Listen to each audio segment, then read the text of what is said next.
Hi there guys, Raj here from Trading College, just going over the FX markets. And what's really been going on this week is it's been an absolutely massive week for central banks. So first of all, we had GBP USD. We had this great run up in the last couple of sessions. You can see here a really nice uptrend.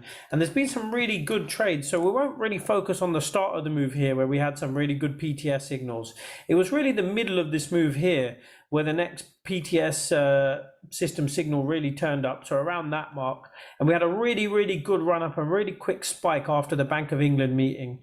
So you can see kind of really what happened from there. I mean, obviously we got a bit of a reversal here with downside PTS targets on the 4 hour and the 1 hour.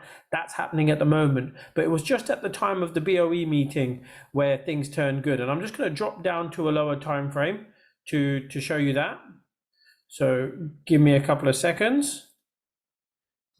And it was right over here, as you can see. It was just a really good signal that matched the signal that we got off the 1 hour, and it just shot up really quickly from there. So really decent move there in GBP USD. Now, in contrast, going back down to a few other asset classes, so Eurodollar has had a really good run up this week, and you can see here on the 4 hour we've had a really strong momentum trigger that happened just around here, but more importantly on the 1 hour we got a few good confluencing moves after from there that you can see here. So the 1 hour momentum trigger signal popped up, we had a PTS signal in line with that, and that moved up really nicely as well.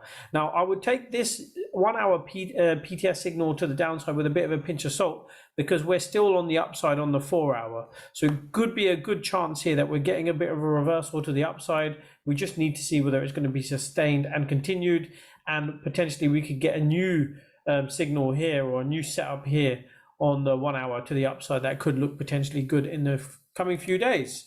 So in turn, we've looked at Eurodollar and we've looked at GBP USD. Let's look at EURGBP, because that there has done a really good move as well. So you can see here we were basing out on the downside because we were getting a higher storyteller but lower price action. That's called the divergence. So we've got a strategy called the 1 2 3 4 wave kind of thing.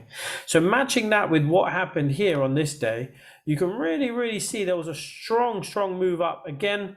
Similar momentum trigger signal, which is, you know, my favorite trading strategy that we have. So simple. When you go from below the zero line to above the zero line, we pushed up really nicely. You can see it almost met targets very quickly straight away within 4, 5, 6 hours, to be honest. So really good trades there.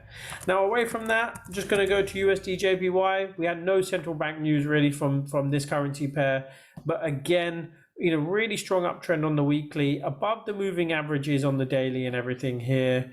We got a really strong trend predictor signal on this 4 hour chart, which then translates to this move. I'll just highlight it to you here on the 1 hour chart. And again, it just shot up really nicely and really quickly. So really good action in the FX markets this week. Good volatile week, because obviously we've had a lot of those central banks.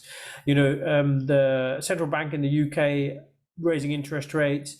We had European central banks, so the ECB. They are not raising interest rates or anything, but they're actually currently talking about inflation. You know, that helped move the markets, and it really worked in terms of our systems in getting some of the setups earlier than sometimes the central banks obviously make the decisions. So it's really helpful for us. So really good, and a really good trading week. Hopefully I'll speak to you guys next week.